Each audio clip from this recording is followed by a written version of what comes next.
de espiritual. Todo es con la voluntad de Dios. Este periodo que vamos a tener va a contener 10 clases, de las cuales hay la posibilidad, en caso de que tengamos algún inconveniente, de ver la clase porque se graba y responder con un resumen de la clase. Entonces, no es que no hay posibilidad de faltas, pero esto puede ser solo por 2 ocasiones, no puede ser más. Si nosotros tenemos 3 inasistencias, se pierde este ciclo. Les ruego, por favor, estamos y dependemos de nosotros. Está en nosotros seguir capacitándonos, equipándonos, ejercitándonos. Entonces, todo es tu voluntad y sobre todo la presencia del Espíritu Santo, poniendo en nosotros la intencionalidad de capacitarnos. Bienvenidos todos, que el Espíritu de Dios llene nuestros corazones con la palabra, que no sea un mero conocimiento, sino un conocimiento que llevamos a la práctica con amor, con fe, con esperanza, hacia los no creyentes. Bienvenida a las personas que son nuevas, va a llenarse el corazón, va a llenarse la mente, su mente va a ser transformada por la palabra de Dios, porque la palabra de Dios tiene poder. Bienvenidos todos. ¿Les parece si oramos primero? Padre del cielo, te damos gracias por estar aquí, tanto presencialmente como en Zoom, y anhelamos que esta clase sea llena de personas que desean conocer más de ti y que se enamoran de ti, Señor. Que esto no sea un mero conocimiento, sino que sea, Señor, aquel equipamiento que nos estás dando para servirte, Padre Celestial. En el nombre de Jesús, doy gracias por los asistentes, así también como los profesores. Hoy tenemos con nosotros a Micaela. Ella tiene 23 años, es licenciada en Teología Pastoral por el Seminario Ministerial Sudamericano, SEMISUD. Actualmente estudiante de maestría en la carrera Artes en Estudios Bíblicos y Teológicos por la Universidad Lee, coordinadora general de la segunda y tercera fase del proyecto editorial Colección Filosófica Actual, en convenio con la Universidad Central del Ecuador y la Fundación Filosófica Docente. Asistente en el Seminario Ministerial Sudamericano SEMISUD y escritora de los manuales de educación del Seminario Bíblico Pentecostal de Guatemala. Además, ella sirve aquí como líder de jóvenes y es una sierva maravillosa que también forma parte del equipo de Academia Bíblica. Bienvenida, Micaela. Dios te siga dando sabiduría y entendimiento para que todas tus enseñanzas sean de enriquecimiento en la palabra de Dios. Bienvenida.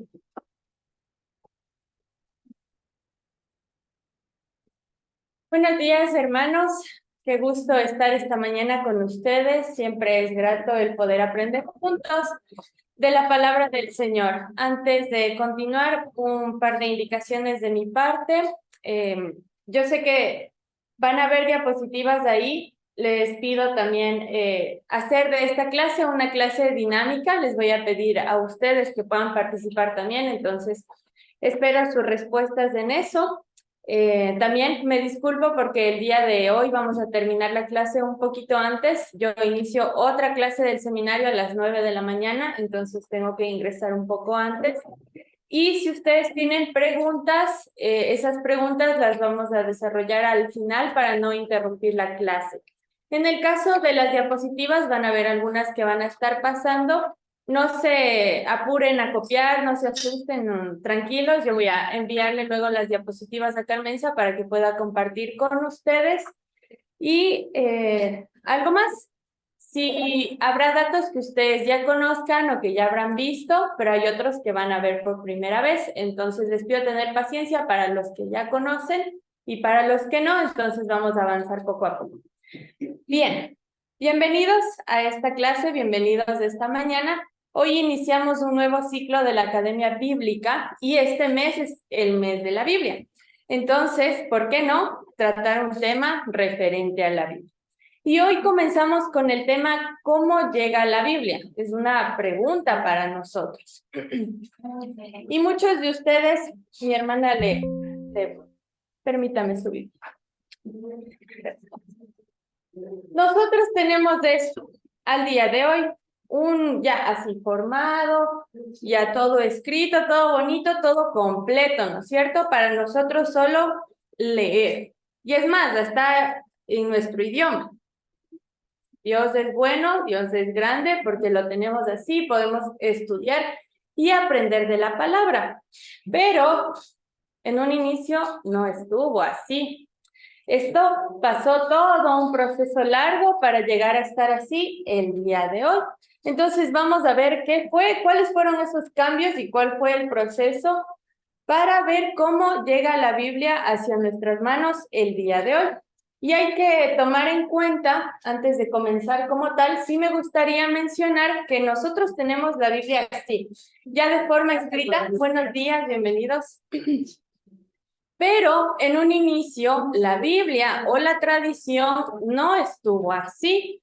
Por muchos años, por muchos siglos, las familias tenían la costumbre de transmitir las leyes, la palabra de Dios, de forma oral. Pasaban de generación a generación lo que conocían acerca del pueblo, lo que conocían acerca de Dios, y a eso se le conocía como la tradición oral. Entonces, nosotros decimos que en un inicio ya teníamos una Biblia, pero no era una Biblia escrita, sino era lo que se pasó de generación a generación mediante lo hablado. Buenos días. Entonces, esa es una primera cosa que debemos considerar. La Biblia fue una transmisión oral en un inicio. ¿Sí? Bien, entonces partiendo de esta idea, hoy nosotros nos preguntamos ¿qué es la Biblia? Entonces, muchos de ustedes me dirán, es la palabra de Dios, es el mensaje, la fe, es algo con lo que yo puedo direccionar mi vida. Cada uno de ustedes tiene un concepto distinto de lo que es la Biblia. Vamos a ver entonces aquí algunos datos un poco más generales de qué es la Biblia.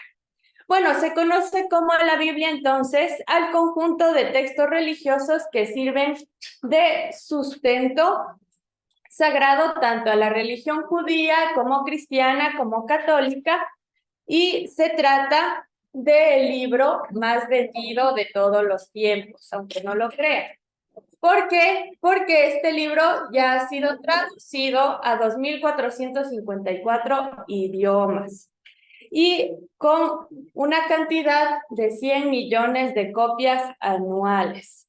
Entonces, yo digo aquí, qué bendición, porque ya no somos solo nosotros los que podemos leer la Biblia, sino todas estas otras versiones, todos estos otros idiomas en los que se encuentra la Biblia. Eso nos da entonces también la seguridad de que se trata del libro más vendido en todo el mundo, ¿no? De todos los tiempos.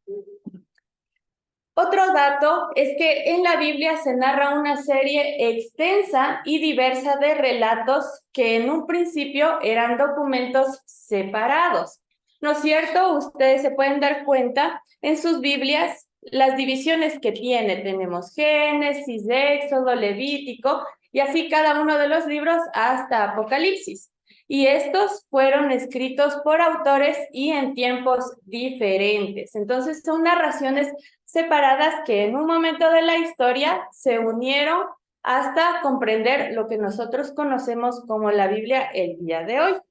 Este libro cuenta desde el origen de la humanidad hasta el fin de los días, o lo que se conoce como el día del juicio final. Buenos días.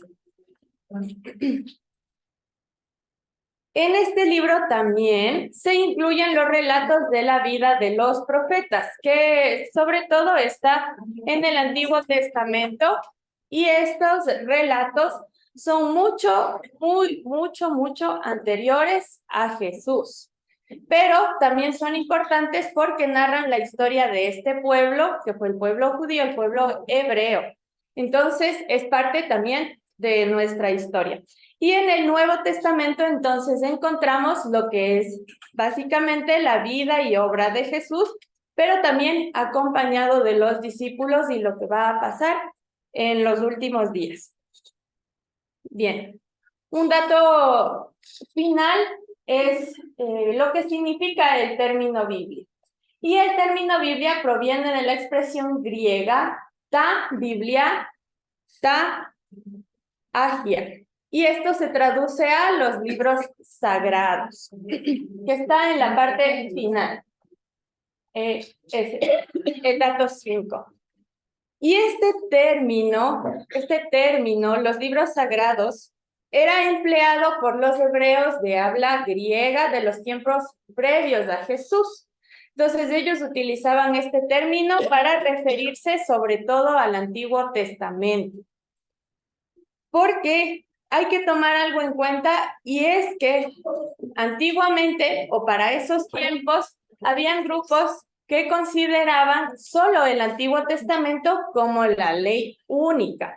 Posteriormente es que se aumenta lo que hoy conocemos como el Nuevo Testamento y pasa a ser también parte de la ley.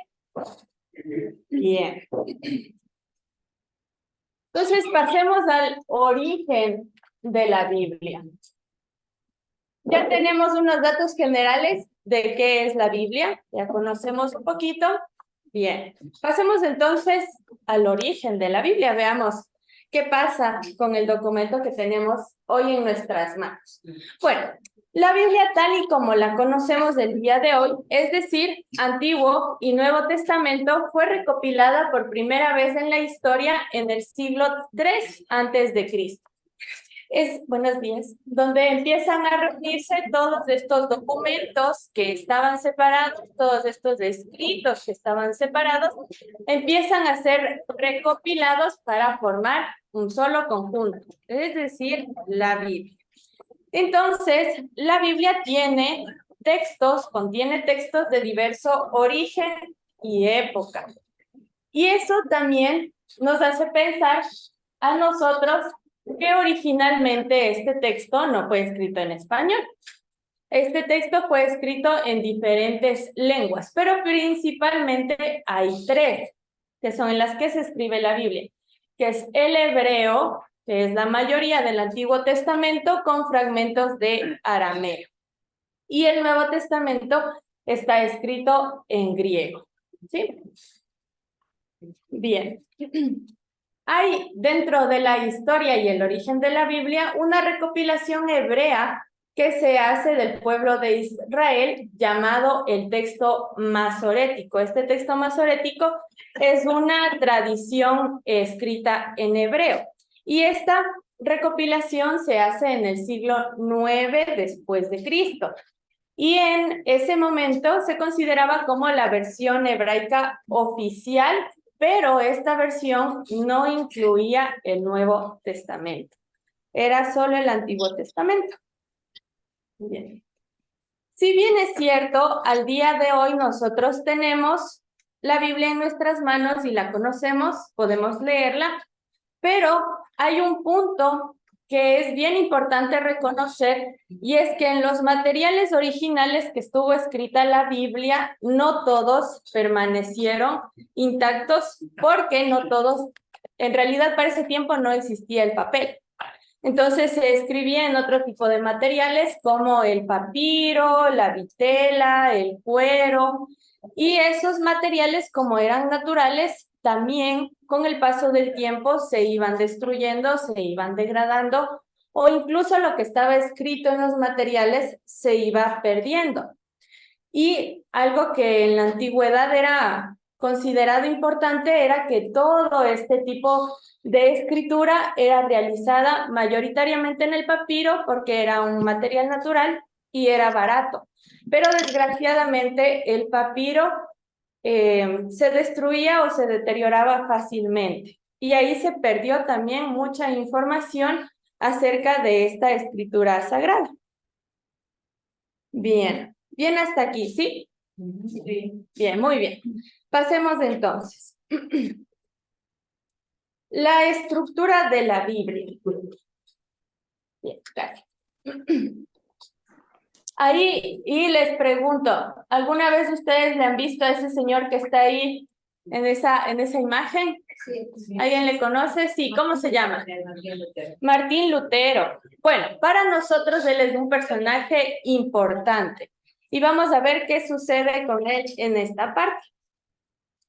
Entonces, aquí vamos a empezar a participar, ¿sí? Alguien que me ayude a leer la primera línea. La Biblia se divide en distintos libros, cada uno de los cuales constituye un tomo independiente, con un sentido dado y particular. Los libros de la Biblia están organizados. Gracias, Jimenita, solo el primero. Entonces dice que cada uno tiene un sentido particular.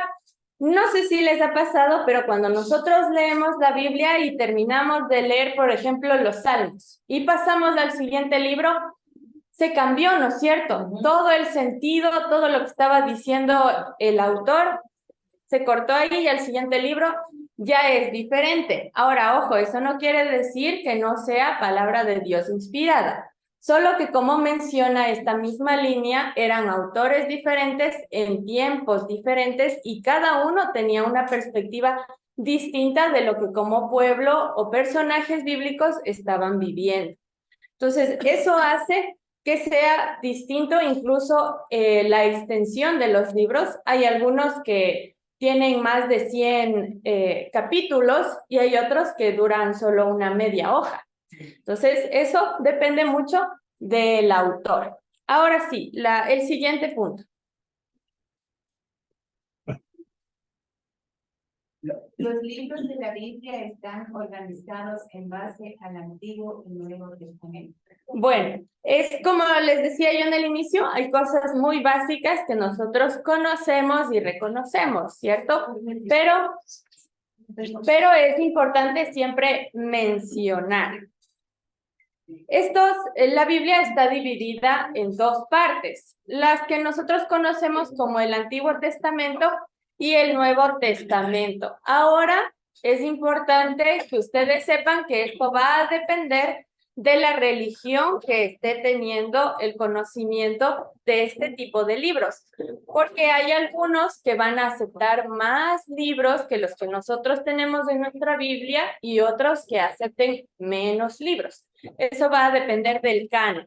Y ustedes se preguntarán qué es el canon, tranquilo, ya les respondo. No se apuren.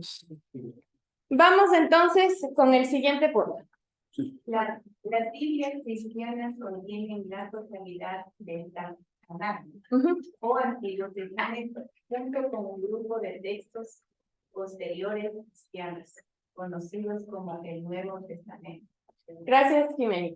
Y aquí es lo que yo les menciono. ¿Por qué esto se menciona mucho? Porque sí hay que tener presente que en algunos casos solo el Antiguo Testamento es considerado ley o palabra de Dios. Para nosotros se incluye también el Nuevo Testamento y por eso le puse aquí como punto separado que las Biblias cristianas contienen la totalidad del Antiguo Testamento, que se le conoce como el Tanaj en hebreo, y otro grupo conocido como el Nuevo Testamento, que son escritos de la época de Jesús, junto con los profetas.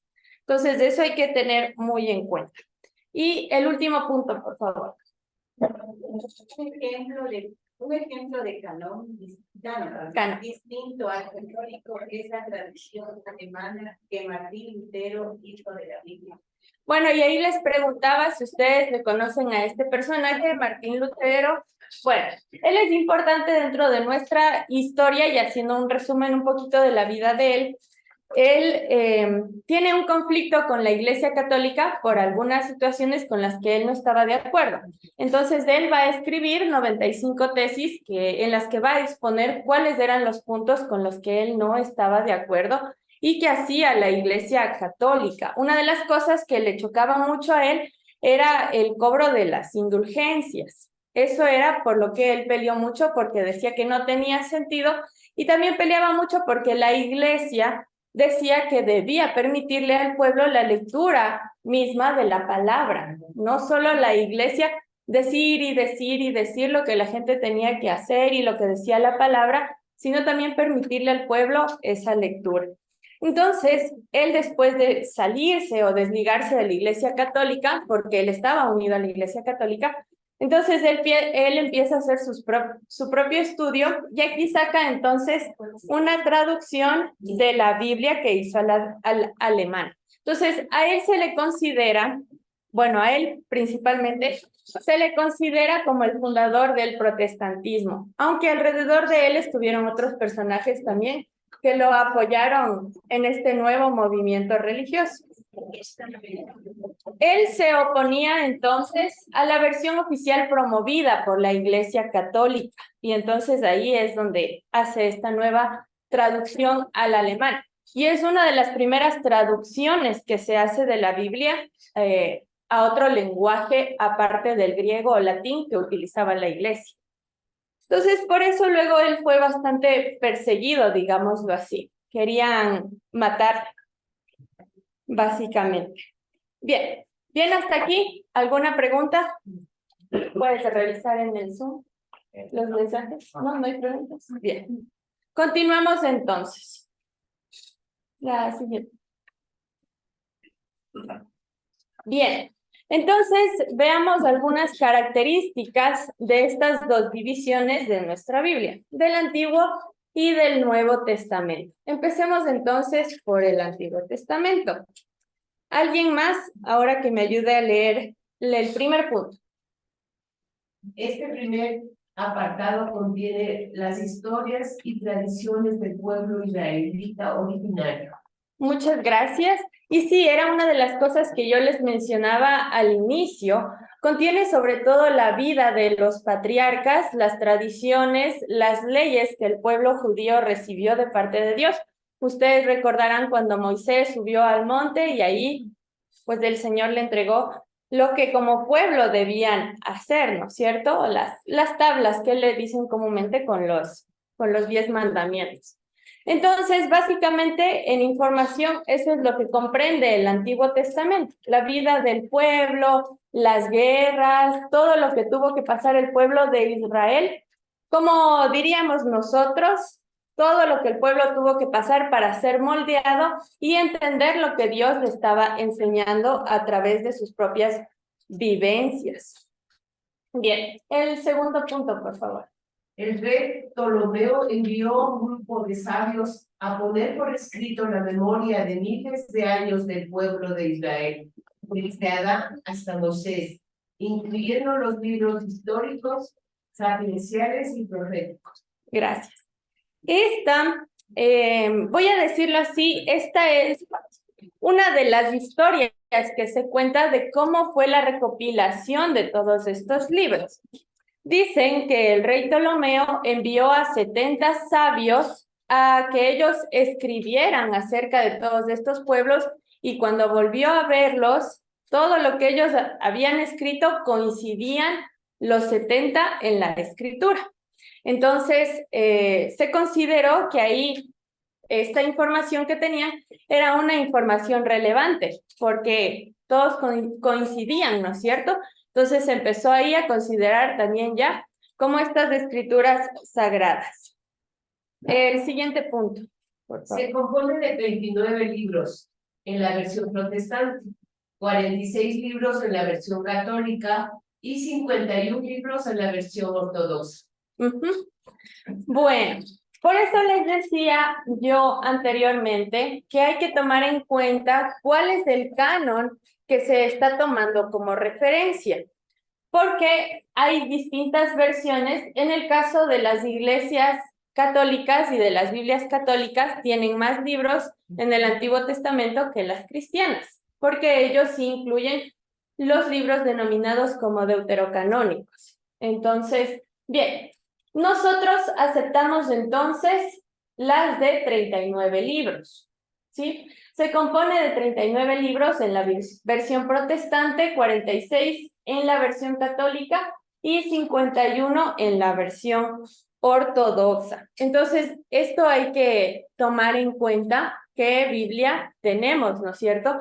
Y ustedes pueden fijarse en sus Biblias, en el índice, porque ahora eso es lo bueno también, las Biblias vienen ya con un índice, incluso les dan en qué página está cada librito.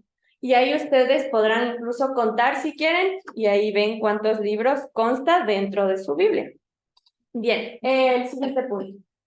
En el caso de las iglesias cristianas, la nomenclatura de dichos libros obedece a la versión griega. Uh-huh.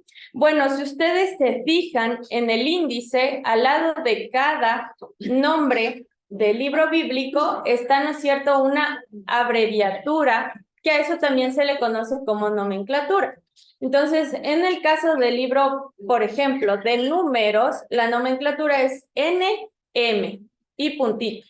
Entonces, esa es la nomenclatura que, como dice ahí, obedece a la versión griega de los libros. Bien, bien con la información hasta aquí, ¿sí? Bueno, ahora préstenle mucha atención porque, sí. Mi pregunta es, con la diferencia de 29 libros a 51 libros en la versión ortodoxa, ¿qué es lo que no tenemos en la cristiana, en la protestante? Son los libros denominados como deuterocanónicos y vamos a ver al final una división que se hace porque en un primer momento, cuando se realiza lo que es el canon o el proceso de canonicidad, entonces ahí vamos a ver que las personas que estaban dentro de la iglesia y realizan todo este conjunto de reuniones, porque son varias reuniones que se van a hacer para ver cuáles eran los libros considerados dentro del canon. Entonces vamos a ver unas características que ellos toman para que estos libros sean considerados como sagrados. Entonces ahí vamos a ver cuáles sí se aceptaron y cuáles no y por qué. Bien, pasamos entonces al Nuevo Testamento. Ahora sí, ¿alguien más? Por favor. Narra los hechos de la vida de Jesús de Nazaret, presentado como el Mesías, conocido como Cristo o Jesucristo. Y si ustedes, a ver, ¿cuántos de aquí se han leído la Biblia completa? Ya, bueno. ¿Quiénes están en ese proceso de leer la Biblia completa? Ya. Por ahí me faltan manos, hermanos. Faltan completar las manos, no me preocupen, por favor. No me hagan asustar. Hermanos, hay que practicar la lectura de la palabra. Les motivo a leer. Yo sé que es muy complicado porque hay unas historias que uno dice, ¿qué le pasó aquí al autor? ¿No? ¿En qué estaba pensando? Y así me pasa a mí cuando yo leo algunos pasajes, me toca leer y releer para tratar de entender. Y no se desanimen porque es parte de ese aprendizaje de la Biblia, ¿no? Entonces, les mencionaba esto, es porque desde el Antiguo Testamento hay algunos libros y pasajes que ya van a hablar acerca de un Mesías. Aunque si bien es cierto, los estudios dicen que no es certero que ellos hablaran de Jesús, ya hablaban de un Mesías. Ellos tenían presente que iba a venir alguien a continuar la historia de este pueblo judío. Dentro de la historia, digamos, hablando temporalmente, sí hay un momento en el que se corta todo y como que se queda ahí el Mesías cuando llega, como que se queda en espera, ¿no es cierto? Entonces va a pasar un tiempito, sí, para que llegue Jesús. Entonces ahí continúa esta historia que estaba en pausa. Entonces hay que tomar en cuenta en este primer punto que ya este Jesús de Nazaret era un Mesías que ya venía hablándose de él desde la tradición judía. Él ya fue predicho desde la tradición judía, aunque no se sabía con certeza que era Jesús. Claro, porque el pueblo judío no le conocía y él no conoció al pueblo judío, pero se sabía que iba a llegar. El siguiente punto. El Nuevo Testamento y la recopilación de los evangelios que retrataron la vida de Jesús tuvo numerosas fuentes y autores. El papiro más antiguo del Nuevo Testamento es un fragmento de Juan que data de los años 125 a 130 después de Cristo. Gracias. Bueno, básicamente el Nuevo Testamento nos va a narrar la vida y obra de Jesús, pero principalmente esto se va a enfocar en los 4 evangelios que tenemos. ¿Cuáles son esos 4 evangelios? Gracias. Muy bien. Ahí sí no me asustaron. Y aquí les voy a dar un dato importante porque esto es algo que yo mencionaba cuando era estudiante de aquí del seminario. Yo hacía los recorridos en el museo. Y cuando yo investigué acerca de las Biblias, esto me sorprendió mucho. Porque hay una Biblia que no sé si ustedes la han visto y sé que eso lo van a escuchar cuando hablen de las distintas versiones de la Biblia, pero hay una que se llama la Vulgata Latina. Y esa fue escrita traducida por San Jerónimo. Y hay algo que sucede con específicamente esta Biblia, porque en un inicio el orden de los evangelios no era como la que tenemos al día de hoy. Así como lo acaban de decir nuevamente. No les escuché, no han desayunado. Mateo, Marcos, Lucas, Juan. Sí. Pero en la versión de San Jerónimo, el orden era Mateo, Juan, Lucas y Marcos. Tenía un orden distinto.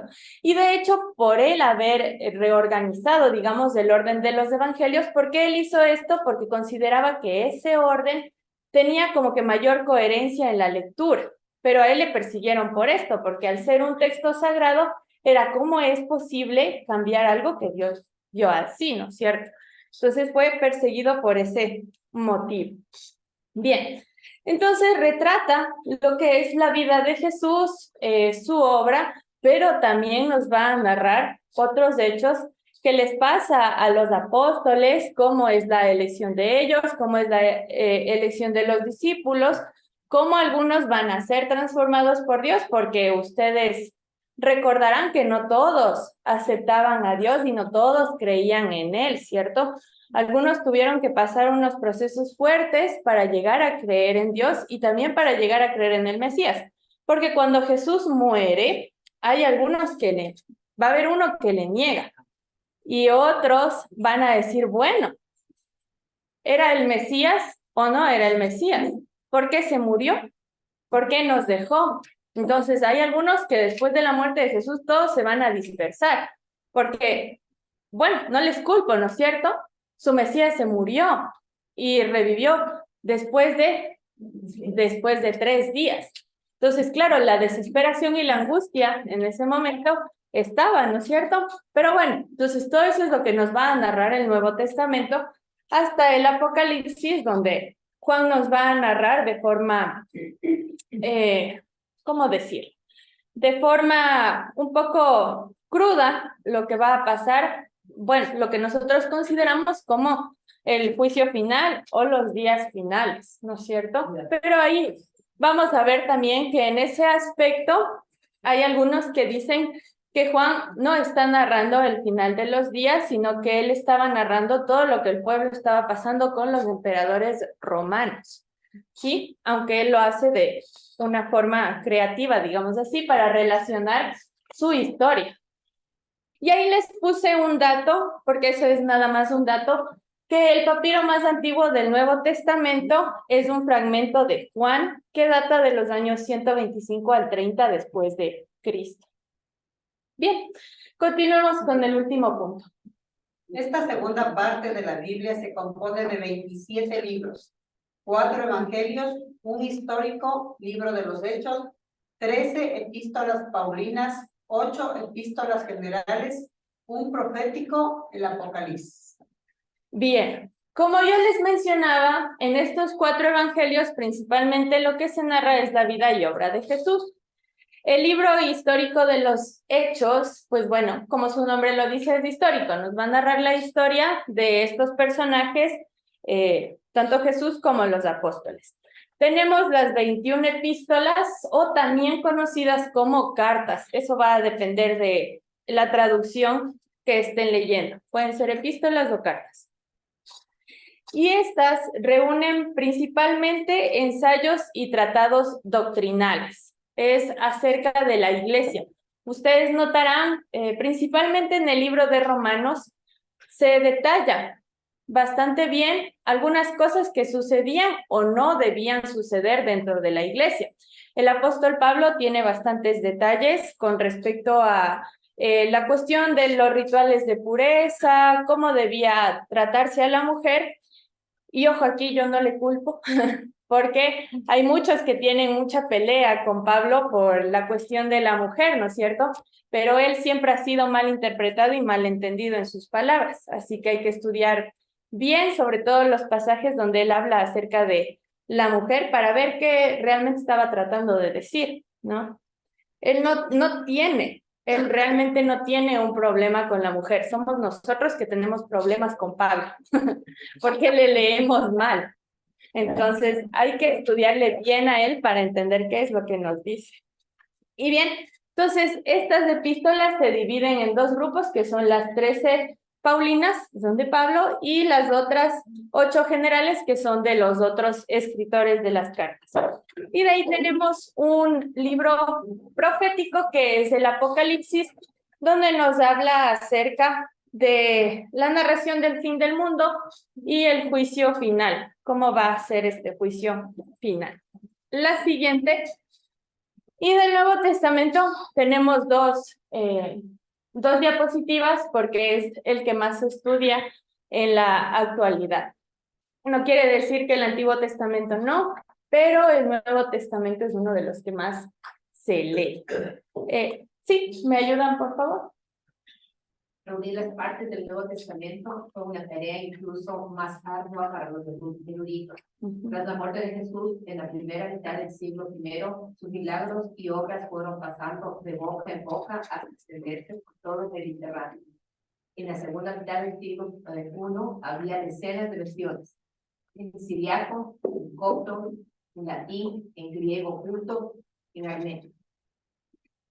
En el 370 se elaboró una lista que contenía 4 evangelios creíbles, además de epístolas o cartas de San Pablo, Hechos de los Apóstoles y el Apocalipsis de San Juan. Gracias. Bueno, aquí me voy a detener un poquito más porque en un inicio, cuando hablamos del Antiguo Testamento, nosotros veíamos que la mayoría estaba escrito en hebreo y fragmentos en arameo. Era la lengua base que hablaban todos los pueblos de la época. Bueno, sí, la mayoría, sobre todo del Antiguo Testamento escrito que tenemos al día de hoy. Pero, ¿qué sucede con el Nuevo Testamento? Ya estamos en otra época, han pasado un montón de siglos del Antiguo al Nuevo Testamento. Entonces, lo que pasa es que ya también evolucionan las comunidades de personas, los creyentes, las prácticas, y también, ¿qué pasa? Existe un cambio de lenguaje. Y ya no se habla entonces solo el hebreo conocido en el Antiguo Testamento. Ahora va a haber una variante que es el griego, ¿no? Pero aparte del griego, entonces empiezan a surgir también el siriaco, el copto, el griego culto, el arameo. De hecho, del griego hay un montón de variantes. El latín, bueno, el latín es un poquito posterior, casi a finales de las narraciones, sobre todo bíblicas. Entonces, ¿qué sucede? Ya se conoce de la vida y obra de Jesús, ya se conoce lo que él hizo, ya su muerte se dio también, Pero después de esto, entonces empieza a escribir, porque, bueno, es cierto, ya murió, pero las cosas que Jesús hizo se quedó en el pueblo que conoció y escuchó de él. Entonces todo el mundo quería escribir de quién fue este Jesús, quién fue este personaje tan importante. Y empezaron a nacer un montón de versiones como las que se mencionan ahí, y hay otras, aparte que nacen. Pero el problema con esto es que las muchas versiones también hacen que el mensaje se distorsione. Porque, ¿no es cierto? Algunos que habían conocido directamente a Jesús podían escribir porque ellos vieron, ¿no es cierto? Son los testigos oculares. Ellos vieron directamente lo que Jesús hizo. Pero habían otros testigos solo auditivos que escuchaban lo que Jesús hizo. Y habían otros testigos más lejanos que solo leían de lo que otros habían escrito, de lo que Jesús hizo. Entonces, es algo así, no sé si alguna vez, en algún momento, ustedes jugaron el teléfono descompuesto, ¿no es cierto? Empezamos con una frase y termina en otra, que termina con 2 palabras o termina contándonos todo un cuento. Y no es nada de lo que empezó en un inicio, ¿no es cierto? De lo que comenzó. Todo el mensaje se distorsiona. Y eso es lo que pasó con estas versiones. Algunas, efectivamente, tenían de manera certera lo que Jesús hizo como obra. Y habían otras que se empezaron a distorsionar. ¿Por qué? Porque el mensaje ya no era de los que vieron directamente, sino solo de los que escucharon, otros de los que leyeron. Y así cada quien también quería ser reconocido por escribir algo acerca de Jesús. ¿Quién no? Imagínense en ese tiempo escribir algo de alguien que fue un personaje muy importante y decir, bueno, él conoció algo de Jesús, agreguemos de aquí, ¿no es cierto? Entonces todo el mundo también quería escribir algo y hacerse parte de esa historia. Entonces, por eso también la cuestión de los autores del Nuevo Testamento siempre está como en discusión. Hay algunos que se aceptan sí como tal, pero hay otros que no. Entonces, ese es uno de los principales conflictos que van a nacer entonces en un primer momento. Las distintas versiones que nacen del Nuevo Testamento, sobre todo de la vida y obra de Jesús. Y claro que algunas coincidían bastante bien. Estas distintas versiones coincidían, pero habían otras que no. Entonces empiezan las discusiones, ¿cierto? Acerca de qué realmente hizo Jesús, qué no hizo, y si realmente estos autores le conocieron o no le conocieron, porque muchos de los escritores del Nuevo Testamento no le conocieron directamente a Jesús. Algunos sí, pero otros incluso escribieron después de que él ya murió y pasaron siglos de la recopilación de los textos, algunos todavía siguieron escribiendo. Entonces, no hay un conflicto ahí con esto de la escritura y las distintas versiones por los lenguajes. Ahora, con esto sí quiero dejar claro que no debemos nosotros asustarnos por esto que pasa, ¿no? Y empezar a tener dudas, porque siempre que la Biblia es palabra de Dios y viene de una inspiración que Dios le dio a estos escritores. Es cierto, bueno, los historiadores dicen hay un montón de versiones, podemos entonces dudar de los autores, de la época, pero nosotros, como cristianos creyentes de fe, para nosotros la Biblia es palabra de Dios inspirada. Por eso la leemos, ¿no es cierto? Por eso creemos en lo que Dios hizo y sigue haciendo al día de hoy, ¿sí?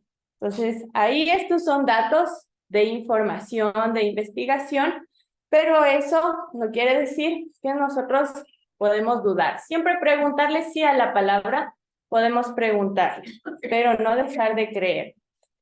Y entonces, bueno, la hermana leyó los 2 puntos, pero yo voy a volver a leer.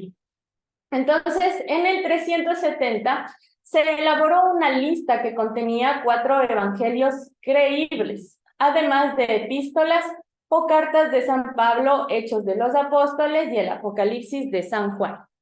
Entonces, aquí, en este año, en el 370, se hace ya una recopilación de todos los textos y versiones que se escribieron y se empiezan, ¿no es cierto?, entonces a comparar.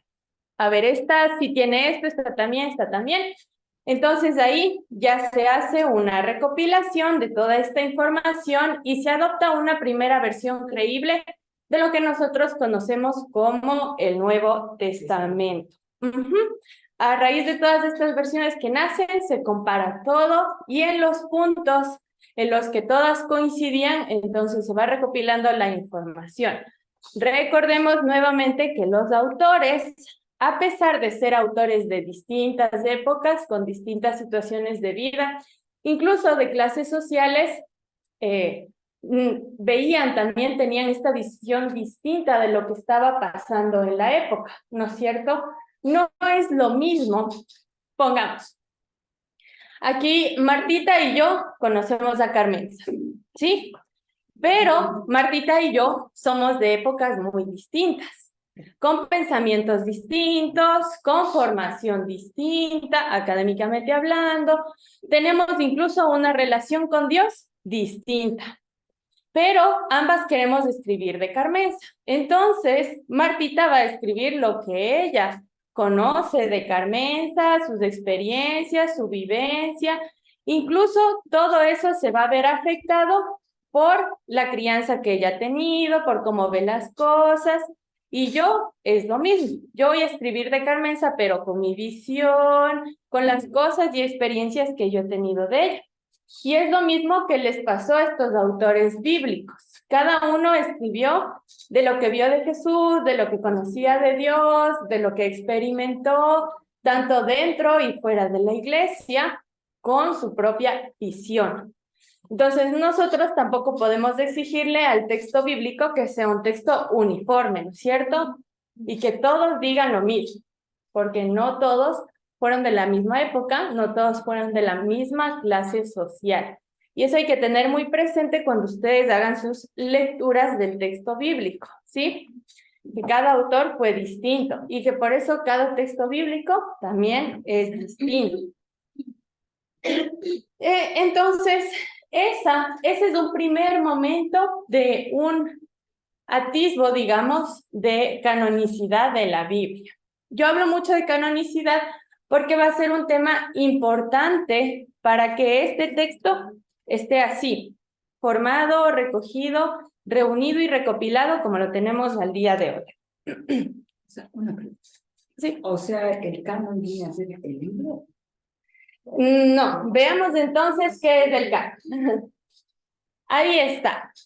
Veamos entonces el canon y por qué este tema del canon es importante para nosotros. Bueno, no solo para nosotros como cristianos, porque el canon también va a ser importante para los judíos, para los católicos, para aquellos quienes como religión utilizan el texto bíblico. Entonces, vamos a leer el punto 1, solo el de arriba. En griego es canon y en latín es castellano canon. El sentido inicial del término hebreo cané fue el de caña o junco. Bueno, ¿qué significa en su origen el término canon?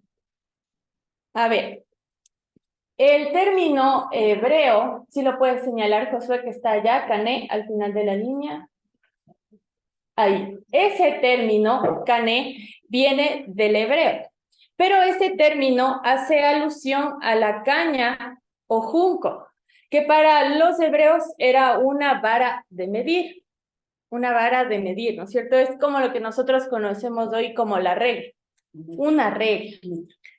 Entonces, el término hace alusión a esta vara larga en la que se medía o se tomaba medidas de cualquier cosa, ¿no es cierto? De una mesa o así. Pero históricamente el término fue evolucionando hasta considerarse como un término que hace alusión para medir las leyes sagradas, ¿sí? De ahí viene el origen de este término canon. Del cané que básicamente era una varita de un palito natural, una caña, que se medía. Y hablando también, dándoles un poquito más de datos, esta caña o junco era utilizada para la escritura. No vimos de manera específica, como tal, con datos específicos, cuáles fueron los materiales que se utilizaron para la escritura del texto bíblico, pero para los que estén interesados, aquí en la clase de introducción a la Biblia del Semisud se da una clase específica de cuáles fueron esos materiales. Y de hecho esa clase la doy yo. Entonces, esta caña o junco fue uno de los materiales que se utilizó sobre todo para escribir en arcilla. Porque yo les decía, esto que nosotros conocemos hoy como el papel, que tenemos aquí bien bonito, bien lindo, ¿no es cierto? Ya escrito, hecho a computadora, eso no fue en un inicio. Nuestro texto bíblico, como tal, los materiales tuvieron que pasar un proceso bien duro y los escritores también, porque imagínense pasar horas y horas sentados copiando y copiando y copiando y copiando. Si al día de hoy a nosotros nos cuesta solo leer media página, imagínense a ellos que pasaban todo el día sentados copiando y copiando y copiando. Y no era como coger un esferito y escribir y ya está. En el caso de los escritores que utilizaron la arcilla, esta arcilla principalmente se elaboraba cuando ya se realizaba la tablita y era plana, ¿no es cierto? Así, era un cuadradito, no perfecto como este, pero era como una tablita y cuando la arcilla todavía estaba fresca, entonces el escritor utilizaba esta caña, hacía presión en la arcilla, marcaba los trazos y después de esta arcilla era dejada al sol para que se seque, o en el caso de los escritores que tenían un poquito más de dinero, que tenían hornos de calor dentro de la casa, entonces la colocaban en esos hornos para que se seque el material y quedara escrito el texto sagrado. Imagínense ustedes lo que era ese proceso. Y yo digo, ¿no es cierto? Qué bendición para nosotros tener el texto al día de hoy. Porque hubieron personas que tuvieron que pasar un montón de tiempo escribiendo, tallando, buscando el material, haciendo todo un montón de procesos para que hoy tengamos nosotros así y no leamos. Digo ya. Y no leamos. Imagínense, solo nosotros que hubiésemos tenido que estar en esa época haciendo presión todo el día, escribiendo, pero ya tenemos así la facilidad y tenemos de neto. Y eso no tenía. Y no leemos. ¿Qué pasa? ¿Qué pasa, hermanos? Hay que leer. Yo encontré en esta clase, me salgo un poquito de ese tema, porque a mí me gusta, yo pongo mucho énfasis en esa clase, porque a veces nosotros creemos que la Biblia siempre estuvo así, y que nos llegó así, y que bueno, pero no. Cuando tuvo que pasar un proceso muy, muy largo. Hay otro material que eran las tablillas de metal. En las tablillas de metal, perdón que me salga un poco del tema, pero para mí es importante mencionarles esto, porque como buenos cristianos deberíamos ser conscientes de cuál fue ese proceso y cómo nosotros al día de hoy, teniendo esa facilidad, no leemos el texto bíblico, después de que personajes importantes, incluso algunos personajes que ni siquiera fueron reconocidos, hicieron toda esa obra de escritura. Entonces, para mí eso es importante reconocer. Hay otro material en el que también fue escrito el texto bíblico, que eran las tablillas de metal. Estas tablillas de metal básicamente eran de este tamaño, así, del tamaño de una tarjeta de crédito. Imagínense lo que era escribir o tallar en un metal. Se necesitaba una punta de metal y el escritor tenía que golpearle para que se trazara o se marcara lo que él quería escribir. Pero mayoritariamente en las tablillas de metal no era una escritura completa como tal, sino lo que estos autores preferían era tallar imágenes, imágenes alusivas al mensaje que ellos querían dar. Entonces nosotros como imágenes que tenemos al día de hoy son la cruz o los candelabros o las copas sagradas, el pan. Entonces eso era lo que ellos tallaban en las tablillas de metal. Pero eran de este tamaño. Cuando yo encontré esta información, me sorprendió porque son cositas chiquitas, pero incluso en esas cositas chiquitas se guardaba la palabra de Dios. Entonces, eso es importante de reconocer.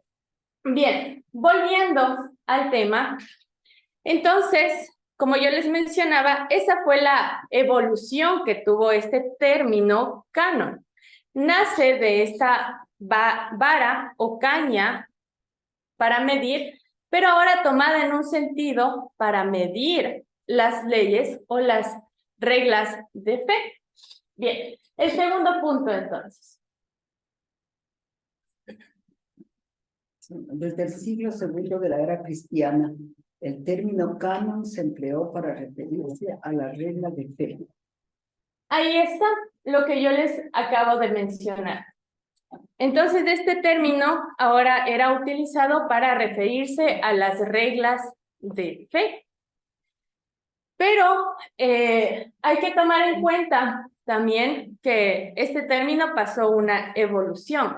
Y no es que fue así como, bueno, yo hoy porque me levanté y quise, entonces ahora este término es tomado así y todos lo aceptan, ¿no? Todo pasó por un consenso de gente, de un grupo principalmente de varones, que ellos entonces se reunían, leían la Biblia, leían las escrituras sagradas y ellos en conjunto entonces se ponían de acuerdo en cuáles eran las cosas que aceptaban, los términos que se aceptaban para emplearse y entonces luego era compartido con la comunidad y así se fue entonces aceptando los términos, ¿no? No es porque una sola persona dijo yo quiero así y va a ser así. Entonces, todo fue en un consenso siempre desde el inicio, ¿sí? Entonces, en el siglo IV se emplea la palabra canon para determinar entonces no solo como regla de fe o las normas de fe. Ya entonces este término va a ser utilizado también para referirse a las escrituras sagradas. Depende de ustedes cuando estén conversando con alguien, ¿no es cierto? Entonces ustedes pueden decir, en el canon, o yo tengo mi canon, y ustedes se están refiriendo a las escrituras sagradas. Todo depende de a qué estén refiriéndose en sus conversaciones. Pero por eso es importante ver a qué se refiere el término. El siguiente punto. El canon de la Biblia, no sé, ya leí. ¿Qué es eso? El canon de la Biblia es el catálogo de libros que se consideran normativos para los creyentes. Ya. Entonces, aquí está una de las preguntas, si no me equivoco, que hacían por ahí. ¿Qué es el canon o cómo se determinaba el canon? Entonces, el canon es el catálogo de libros considerados normativos para los creyentes. En un inicio la pregunta era, ¿qué es la Biblia? ¿No es cierto? Yo les decía, ustedes podrán decir, es palabra de Dios, es lo que me guía en la vida, es las leyes que nos da Dios, entonces todo depende de cómo ustedes le miren. Pero en este caso se considera como la normativa para los creyentes y eso es cierto para nosotros. ¿Quién no ve la Biblia como normativa? ¿Quién no cree en la Biblia como esa norma de vida? Todos, ¿no es cierto? Porque de alguna forma u otra nosotros vemos que en la palabra Dios nos está dando la guía para caminar. Dios nos está guiando en este texto. Bien, la siguiente. La palabra fue utilizada así posiblemente por primera vez por Anastasio en los discos de Alejandría en el año 377 Después de Cristo. Ajá, es Atanasio, no Anastasio. Confuso, sí. Tranquilos. Entonces, este personaje, Atanasio, alguna vez habrán escuchado, y si no, como yo les decía, había un consenso de personajes o de hombres principalmente que llegaban, se reunían y ellos discutían todo lo referente a la Biblia. A ellos, en un primer momento, se les conoció como Josué. ¿No? ¿Cómo se les conoció a este grupo de personajes que trataban la Biblia? Ajá. No, Los masoretas. no, eso es de hebreo. Por ahí a ellos se les conocía como los padres de la iglesia. Entonces, aunque no eran un grupo como tal formado, no es que ellos eran una sola iglesia, pero a ellos se les conoció como los padres de la iglesia porque ellos también fueron los primeros personajes en hablar de estas normativas que luego van a llegar a la iglesia. Pero ellos son los primeros en internarse y leer acerca de la Biblia, leer, y se pasaban todo el día estudiando y después de ellos se reunían y llegaban a este tipo de consensos para hablar acerca de la normativa. Entonces, dentro de estos personajes se encuentra Atanasio, no Anastasio. No se confundan. No es Anastasio, es Atanasio. Entonces, él se dice que este personaje fue el primero en utilizar o acuñarse el término canon, pero ya el término canon como el que está en el título, ¿no? No como el hebreo. Entonces, y en el año 367 después de Cristo. Toda la información que viene aquí es después de Cristo, porque ya pasó la muerte de Jesús, ya pasó todo lo de los apóstoles, y ya todos vivieron y escucharon. Ahora estamos como en esa parte de que ya tenemos la recopilación de los textos, pero ahora empieza a estudiarse, ¿no es cierto?, para ver qué es cierto, qué se acepta y qué no. Entonces, por ahí alguien preguntaba, ¿qué es esto del canon o cómo es? ¿Por qué tenemos nosotros menos libros y otros tienen más libros? Y ahí está la pregunta. Alguien le dé lectura a la pregunta, por favor. ¿Qué características vio la iglesia en estos libros para saber que eran inspirados de parte de Dios? Ay. Porque aquí viene lo crudo o el punto álgido dentro de la historia. Porque, bueno, ¿no es cierto? Ya todos los que escribieron decían esto es palabra de Dios y yo fui inspirado por Dios. Y todos los que escribieron. Y nosotros no podemos revivirles y preguntarles, ¿cierto? No, ¿no es cierto? Pero ellos tenían dos puntos importantes. Este grupo de hombres, estos sabios, tuvieron dos puntos importantes para ver si realmente eran inspirados por Dios y si debían estar dentro del canon bíblico. Alguien que le dé lectura al punto 1. El contenido apostólico de su mensaje. Gracias. El punto 1, y para ellos uno de los puntos más importantes, el contenido apostólico de su mensaje. ¿Por qué era importante? Les pregunto, ¿por qué creen ustedes que este punto era importante para ellos? Porque estaba dentro de la escritura de apóstol, hecho por los apóstoles. Ya. ¿Algo más? Porque eran testigos directos de Jesús. Gracias. Eso era lo que yo buscaba en respuesta. Porque ellos eran testigos directos de Jesús. Ellos estuvieron con él, caminaron con él, vieron lo que Jesús hizo. Algunos ciertamente tenían conflictos con Jesús porque a pesar de ser los apóstoles, no todos estuvieron siempre de acuerdo con Jesús. Algunos incluso como que cuando pasaba alguna situación de sanar a algún enfermo o algo así, como que le decían a Jesús, no, nosotros nos vamos a otro lado, estamos apurados o tal cosa. Pero Jesús les decía que no, y Jesús finalmente siempre hacía la obra. Pero este es un punto que estos sabios consideraban importante por lo que dijo la hermana. Ellos eran entonces testigos directos de lo que sucedió. Ahora, aquí hay que tomar en cuenta que a pesar de ellos ser testigos directos, también ellos tuvieron sus sucesores dentro de la obra. Entonces, podían ser estos escritos que contenían el mensaje apostólico, pero también podían ser escritos de estos sucesores apostólicos, porque también eran como testigos directos que conocieron por boca de los apóstoles lo que sucedió en el tiempo de Jesús. Entonces, este es uno de los puntos considerados importantes para ver si entraban o no dentro de la canonicidad. Y para ellos, entonces, toda esta escritura o mensaje apostólico era considerado como autoridad.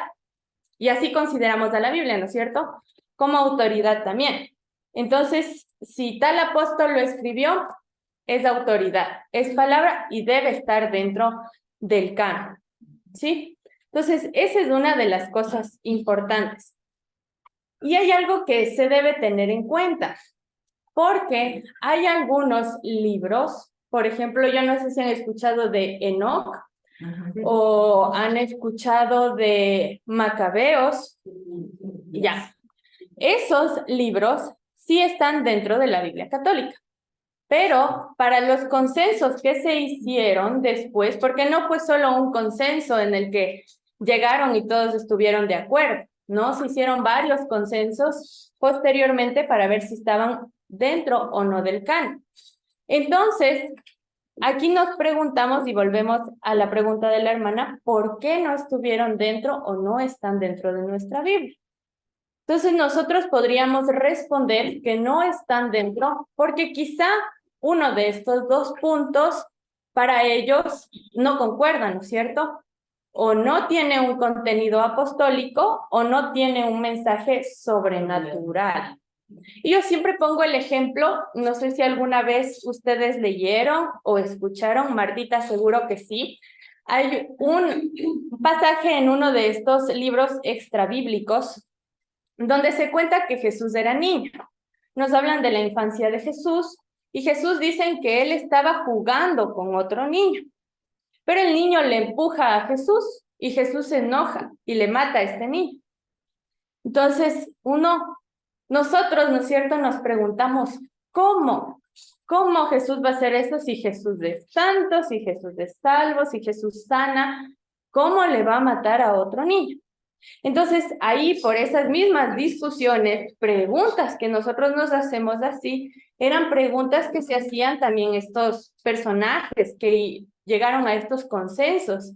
¿Cómo nosotros podemos colocar un mensaje así, ¿no es cierto? Que Jesús le está matando a otro niño. Pero también hay los otros lados que dicen, pero ¿por qué no?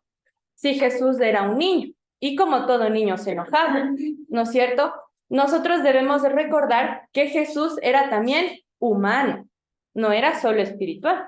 Entonces, a veces se llega a esas preguntas, ¿no es cierto? Y bueno, algunos dicen, ¿y por qué no si Jesús era un niño?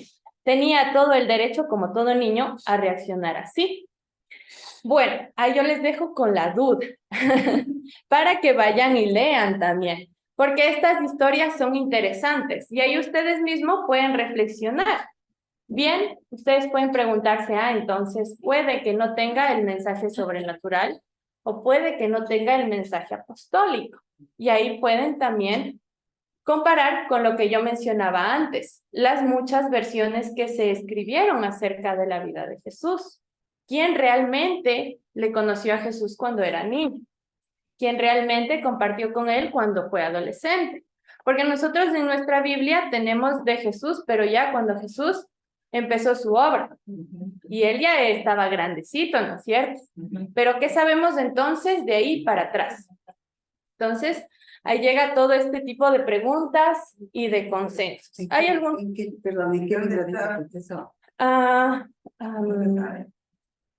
¿Cómo se llama? Permítame, ya le busco, porque sí tengo por aquí esta historia. ¿En qué libro está? Es en un libro extrabíblico. Permítame, ya le doy el dato porque eso lo tengo por aquí. Bien, leamos entonces el segundo punto. El elemento sobrenatural en su mensaje.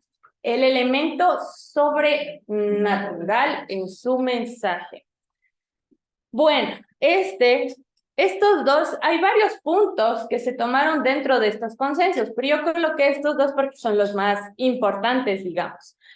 Entonces, la otra forma en la que la iglesia reconoció que era palabra inspirada de Dios o que venía de Dios es porque los lectores reconocían esta autoridad de Dios sobrenatural en ellos, que venía un mensaje que inspiraba una transformación y que indicaba que Dios había actuado en ese momento. Entonces, se trataba de ese mensaje sobrenatural que venía del Espíritu Santo. Entonces, ustedes piensen en alguna historia bíblica. Alguien dígame alguna historia bíblica. La tentación de Jesús. Cuando le Ya. tentaron las veces. Ya. Aquí tenemos dos. Gracias. Mencionaron por allá otra, pero voy a tomar estas dos. La una que menciona la hermana es la de Moisés. Y qué bueno, porque me dieron una del Antiguo y una del Nuevo Testamento. Entonces, a ver, así en resumen, ¿quién me cuenta qué le pasó a Moisés? En resumen. Iba a ser asesinado desde niño, pero fue salvado. ¿Ya? Fue criado en el palacio de Ujú. Faraón, por la hija de Faraón. ¿Ya? ¿Qué más le falta a esa historia? La primera parte y la segunda parte. Es el heredador de la egipcios. Ya, sacó a los egipcios. ¿Y qué más? Pero Y llevó a Israel las tablas de la ley. Gracias, Martita. Entonces, y pasó el mar sin mojarse, dice. Qué sobrenatural, ¿no es cierto? No, pero hablemos entonces en la última parte de la vida de Moisés. Toda la vida de Moisés nos cuenta lo sobrenatural de Dios desde el inicio, porque él va a ser asesinado, él es vendido, ¿no es cierto? Es vendido por los hermanos, de ahí es tentado por la... Ay, perdón, perdón, ahí me confundí. Sí, a él le van a asesinar, ¿no es cierto? Bueno, entonces, pero a él le pasa también algo y Dios le dice que él va a guiar al pueblo. Y yo solo me pregunto, yo les digo así sinceramente, yo estando aquí sentada, ¿cuántos estarán aquí más o menos? 30. Ya. Solo ustedes, que son 30 personas, y yo estando aquí sentada, para mí es un reto. Y para mí es ponerme a pensar, Dios mío, ¿cómo le hago para hablarle a 30 personas y que todos puedan quedarse con algo y que todos puedan aprender y yo no estar nerviosa? Entonces, yo con 30 personas, para mí eso ya es sobrenatural, porque Dios me pone aquí y me da la sabiduría para hablar y poder guiarles a ustedes y enseñarles, aunque sea un poquito, que ustedes se queden con un solo dato de lo que he dicho toda la mañana. Para mí eso ya es obra. Imagínense para Moisés guiar a todo un pueblo, que no eran 30, eran un montón. ¿Cómo le hacía Moisés para que todos fueran atrás de él, para que todos creyeran en que él iba a liberar al pueblo y todo? ¿Cómo le hacía? La inspiración de Dios. Ahí está lo sobrenatural, ¿no es cierto? Ahí está. Y bueno, hablando de todo ese proceso histórico, ahora nosotros lo leemos. Entonces, nosotros en esa lectura reconocemos lo sobrenatural, ¿no es cierto? Solo el hecho de haber guiado a un montón de personas ya es sobrenatural y de que un montón de personas le siguieron. Claro que digamos que no todo fue perfecto porque conocemos la historia, algunos luego como que se desviaron y no confiaron mucho en Moisés, pero lo hicieron. Y después él mismo tuvo ese contacto directo con Dios al recibir las tablas, ¿no es cierto? Y ahí está escrito en esas tablas, ¿qué? Los 10 mandamientos. Los 10 mandamientos. Entonces nosotros, solo en esa lectura, nosotros al día de hoy nos damos cuenta de lo sobrenatural. Entonces así hacía este grupo de personas para darse cuenta de lo sobrenatural. Leían y reflexionaban. Entonces, sí, esto tiene un mensaje sobrenatural, entonces está dentro del canon. Por ahí mencionaba la hermana la tentación de Jesús. También él fue al desierto, caminó en el desierto, ¿cuánto tiempo? 40 días. 40 días. Ese número 40 hace alusión a un montón de historias, ¿no? Entonces, él estuvo en el desierto y el diablo se le presentó ¿cuántas veces? 3. 3. Y le ofreció buenas cosas, ¿no? Buenas cosas le ofreció. Le ofreció todos los reinos del mundo para que él gobernara todo, ¿no es cierto? Pero aquí Jesús, a pesar de ser tentado 3 veces, él le dice que no. Él le dice que no. Y él sabía por qué no, porque él se iba a entregar por nosotros. Claro que el diablo quería, ¿no es cierto? Quería desviarle a Jesús. Y yo no sé, no recuerdo cómo se llama esta película, pero si la encuentro se la paso a Carmencita. Hay una película muy buena que nos cuenta el otro lado de la vida de Jesús. Que si Jesús se hubiese bajado de la cruz, ¿qué hubiese pasado? Y ahí, esa película es bastante buena, yo la voy a buscar y se las envío, porque también nos hace reflexionar, ¿no es cierto? ¿Qué hubiese pasado si Jesús aceptaba y se bajaba de la cruz? Y no hubiese muerto. Entonces, pónganse a pensar, nosotros ahora somos salvos, nosotros aceptamos y creemos. Pero, ¿dónde estaríamos al día de hoy si Jesús se bajaba de esa cruz? ¿En qué mundo viviríamos, Dios? Exacto. ¿En qué mundo viviríamos? Y así no leen la palabra. Lean la palabra, por Dios. Entonces, nosotros vemos, ¿no es cierto? Solo en estos pequeños fragmentos, en estas historias, vemos lo sobrenatural, la obra de Dios. Y en cada momento, en cada historia bíblica, está la obra sobrenatural de Dios. Ustedes pudieran pensar, no, pero ¿cómo va a estar Dios en las guerras? Porque, ay, no es cierto, nos cuenta la palabra, y de fuertes guerras, y de pueblos que desaparecieron completamente. Pero nosotros no nos podemos reflexionar, pero es que fueron desobedientes también. Entonces, Dios siempre también habla en un inicio, ¿no es cierto? Da su voz de escuchar, pero nosotros somos los que no escuchamos. Y luego nos quejamos porque pasan las cosas. Entonces, Dios también estuvo en cada una de esas cosas. Y como yo les decía, obró así, ¿para qué? Para moldear al pueblo. Porque como ellos eran seres humanos, así como nosotros, también tenían sus errores. Entonces, Dios tenía que moldear. Pero entonces, estos son los 2 elementos. Y ahí sí respondo su pregunta, mi hermana. Hay algunos libros que eran considerados no inspirados con el mensaje sobrenatural de Dios. Y hubieron otros en los que no se veía el elemento apostólico, ni del apóstol ni de sus sucesores. Entonces, eso dependía mucho de la canonicidad. Como yo les digo, no hubo un solo grupo de personajes que se reunieron y dijeron sí. A lo largo de nuestra historia, sobre todo de la historia de la Iglesia, va a haber un montón de consensos que se van a hacer a lo largo del tiempo. Y entonces se van haciendo relecturas y relecturas, y ahí entonces es que se empiezan a dar cuenta que hay unos libros que no deben estar, porque no tienen estos elementos. Entonces nos quedamos con los que sí, nosotros. Gracias. Bien. Ya vamos casi llegando al final de esta clase, pero hay algo que es importante conocer. Y nosotros pensamos muchas veces en que la lectura de nuestra Biblia es difícil, ¿no es cierto? No le entiendo, le leo como 3 veces y no le entiendo.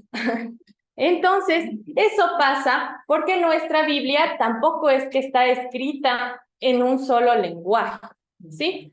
Tiene varios géneros literarios que van a aparecer a lo largo de toda la escritura bíblica. Ahora, no es que los escritores de la Biblia estaban pensando, yo voy a escribir en histórico. No, Nosotros luego hicimos esa diferenciación cuando leemos, ¿no es cierto? Nos damos cuenta que tiene metáforas, que tiene otro tipo de escritura, que son históricos, que son poéticos. Nosotros ahora nos damos cuenta de eso. No los escritores de ellos no pensaban, voy a escribir en forma de poesía y escribían, ¿no? Porque eso era inspiración de Dios. Ahora es un lenguaje distinto. Entonces yo anoté aquí algunos géneros literarios, porque hay otros también que van a aparecer. Pero tenemos entonces alguien que les dé lectura a todos y luego yo menciono uno por uno. Géneros literarios: histórico, jurídico, profético, lírico, sapiencial, epistolar y apocalíptico. Gracias. Entonces, veamos un poquito del histórico. El género histórico normalmente se centra en un personaje importante, en una sola persona, en un personaje importante, pero sobre todo por su significado religioso.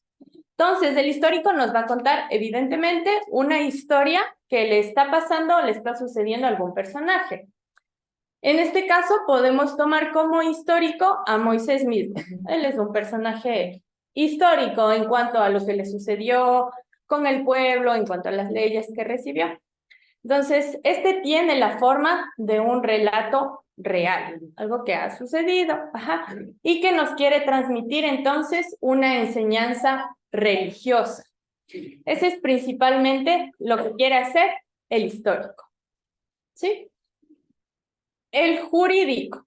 ¿El jurídico a qué les suena a ustedes? A leyes. Los textos jurídicos, principalmente aquí podemos colocar los textos de los jueces, Levítico, algunas partes de Deuteronomio también.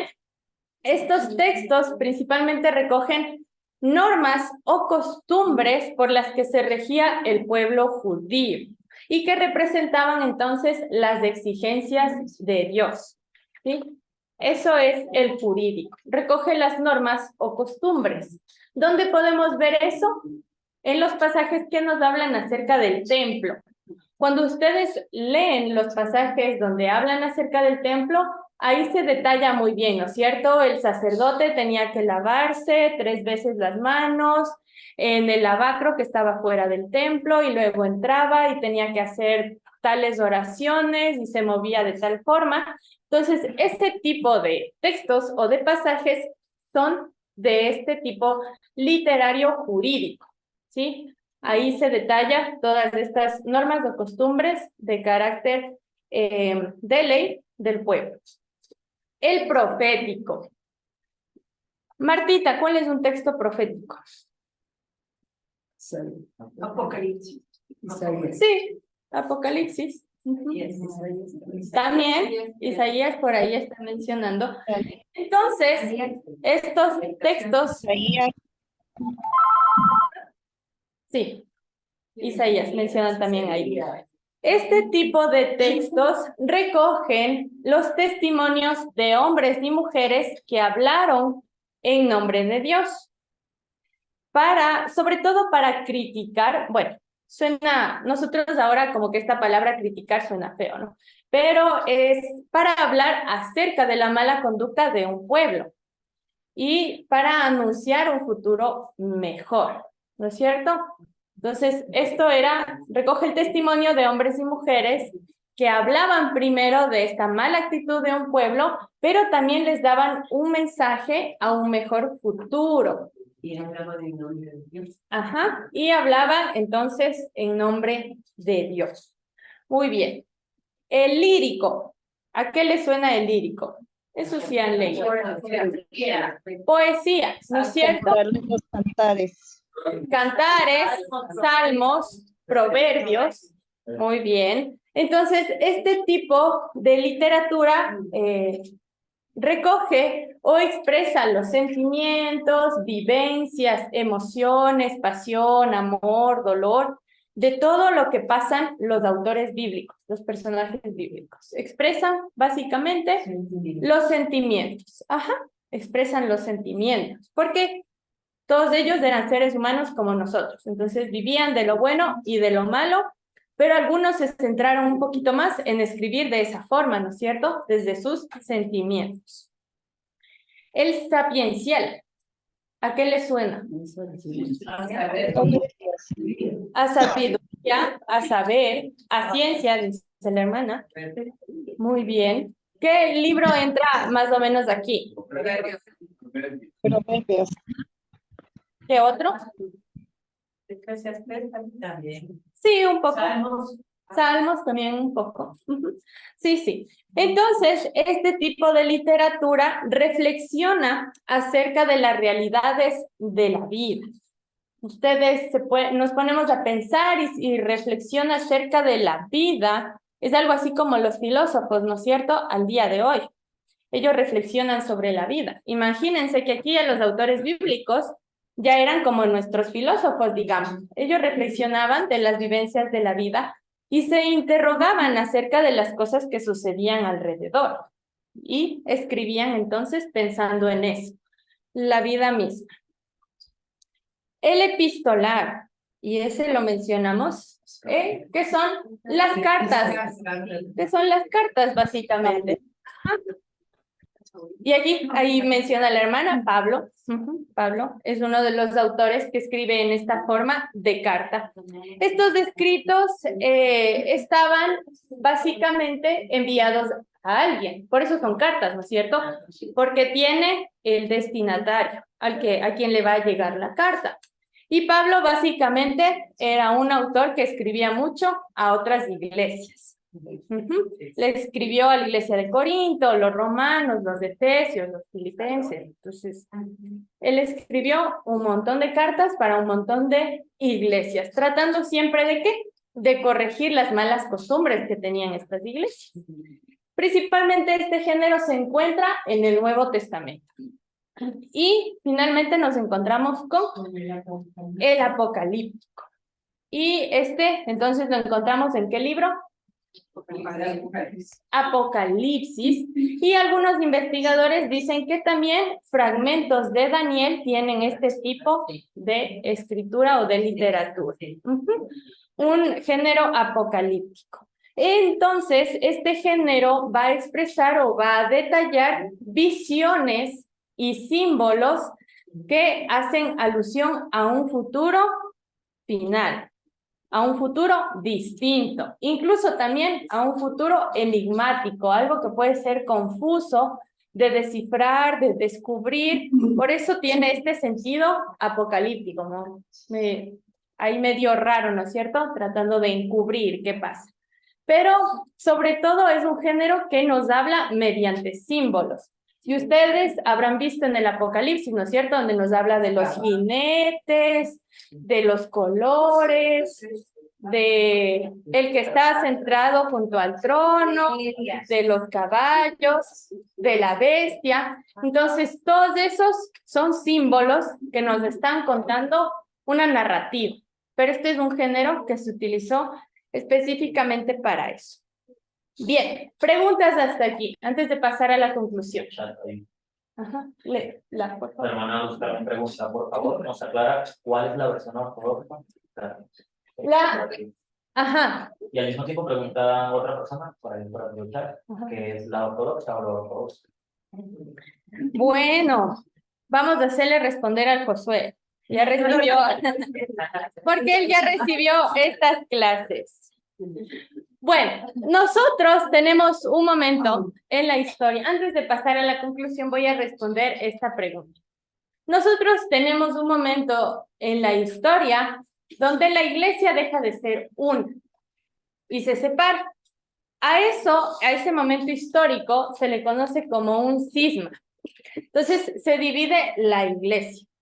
Y tenemos entonces una mitad que se va a conocer como la ortodoxia, que es lo que se está hablando ahí.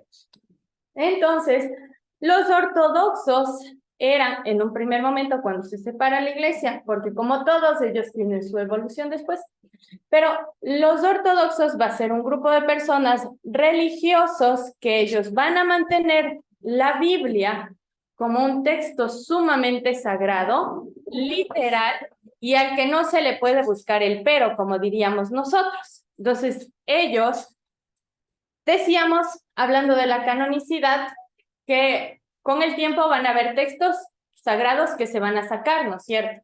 Que ya no van a ser considerados sagrados. Pero los ortodoxos son ese grupo que dejan todos los textos, porque para ellos todos fueron sagrados. Por eso vimos que ahí, para ellos son 51 libros. Ajá. Entonces, ¿qué sucede? Para ellos este texto no se puede tocar, digamos, en el sentido de sacar algo, de pensar que algo está mal escrito, de que la traducción no es correcta. Es un grupo de personas que ven la Biblia como un texto así como tal, muy, muy, muy sagrado, al que no se le puede buscar nada, que no está mal escrito, que no es incorrecto. Entonces, al día de hoy, se podría considerar a los ortodoxos como los literalistas, digamos, porque ellos, texto sagrado es sagrado. Y lo que entró en un primer momento en el canon, ahí se quedó, no salió. Entonces, estos son los ortodoxos, ¿sí? Ahí respondo un poco las dos preguntas, porque es un grupo que considera la Biblia sagrada y es un grupo que se mantiene al día de hoy. Los ortodoxos todavía viven, todavía hay, sí, son grupos minoritarios, digamos, pero todavía existen dentro de la religión. Ellos tienen su expresión, así como nosotros, ellos ven el texto y se lee, ¿no es cierto? Se lee todo lo que hizo Jehú y cómo demostró su poder, para ellos es así tal cual, es literal. No, ellos no consideran como nosotros que pueden ser narraciones poéticas, que son, que pueden ser incluso historias que entraron para hacer comprender alguna parte bíblica, no, sino que todo pasó tal cual, punto y coma está escrito en la Biblia, así fue, ¿sí? Es lo que ellos consideran. ¿Sí? ¿Respondo la pregunta? Bueno, Sería también como los judíos ortodoxos. Hermana, ¿puedo También. decir algo? Sí, sí. Ya, esos libros pues, son los libros apócrifos que no fueron inspirados por Dios. Y Ajá. tampoco estos fueron escritos por sus propios autores, digamos así.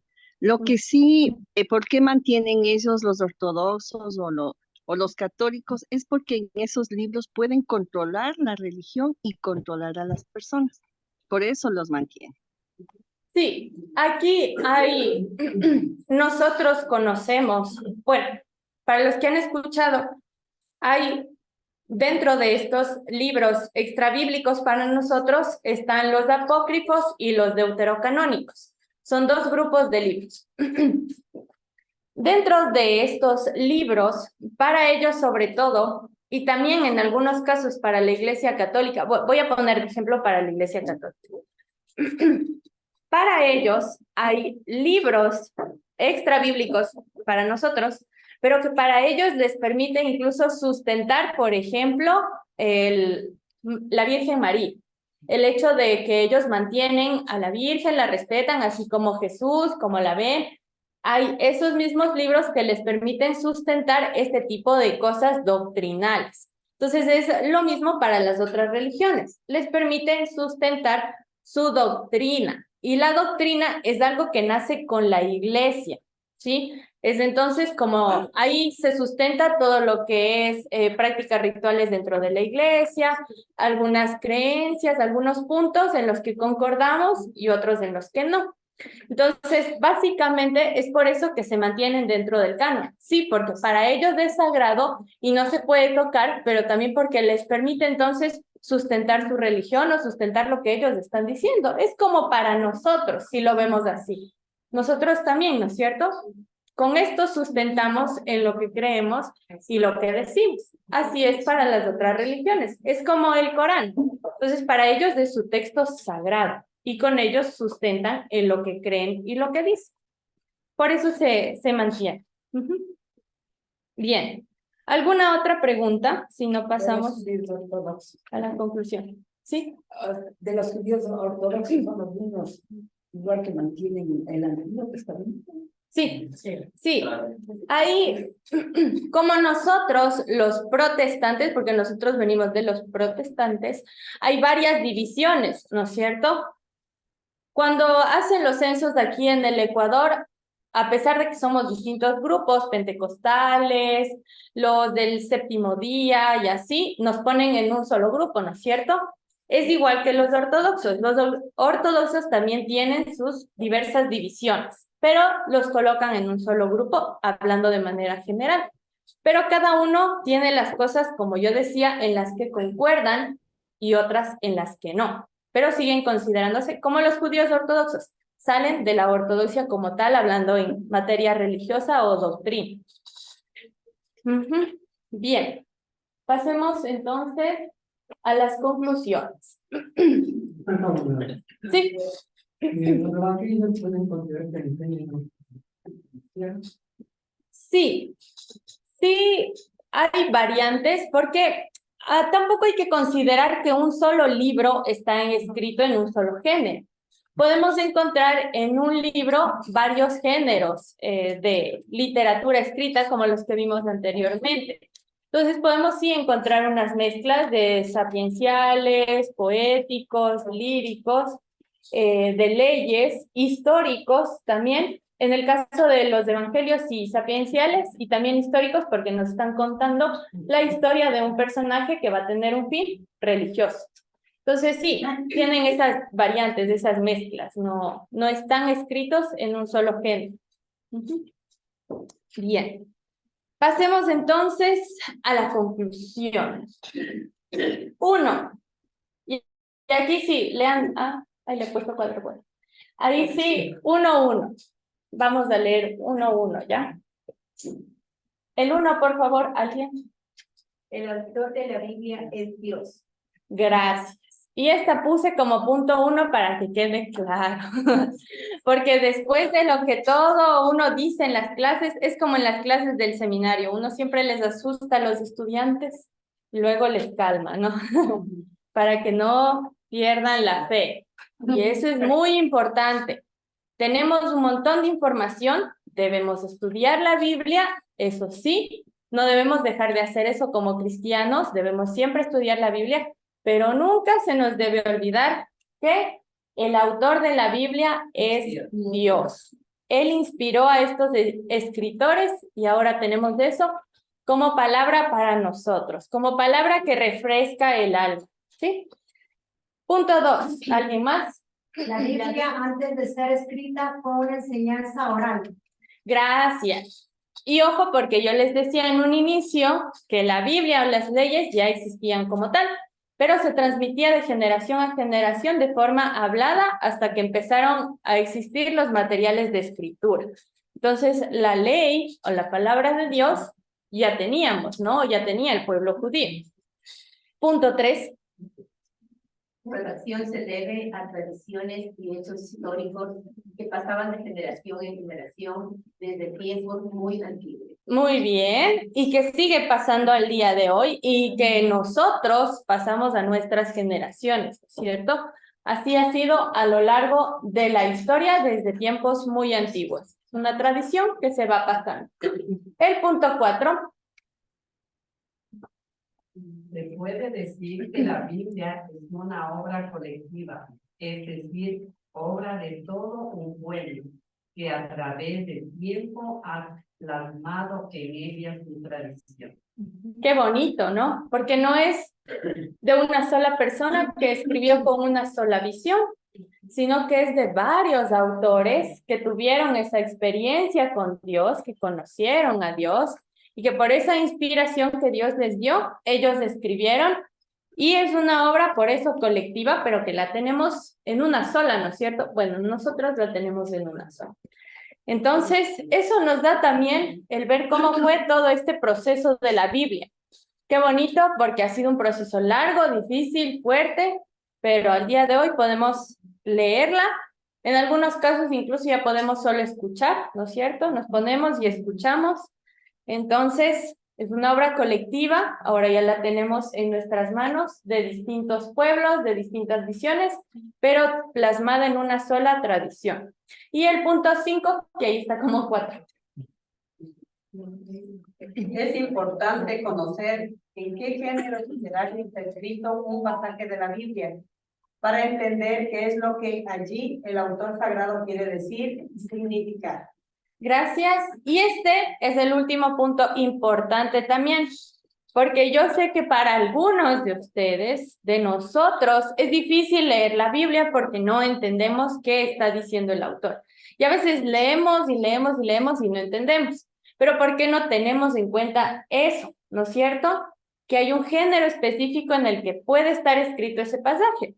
Entonces, si ya tenemos en cuenta, ya identifico, este está escrito en poético.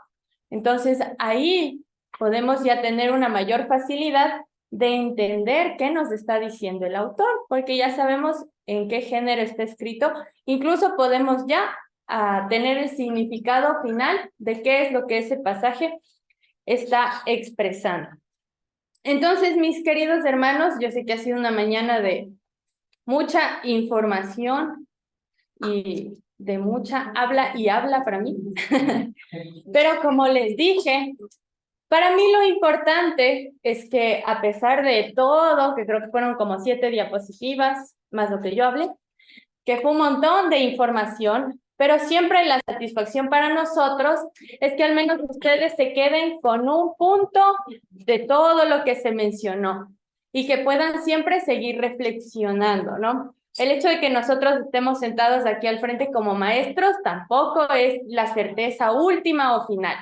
La idea es que ustedes siempre de lo que nosotros decimos puedan ir, investigar y conocer un poquito más del texto que ustedes tienen en sus manos. Para mí siempre es un gusto compartir con ustedes y espero que esta mañana haya sido de bendición y también de mucha información que sí fue, pero espero que sea de bendición.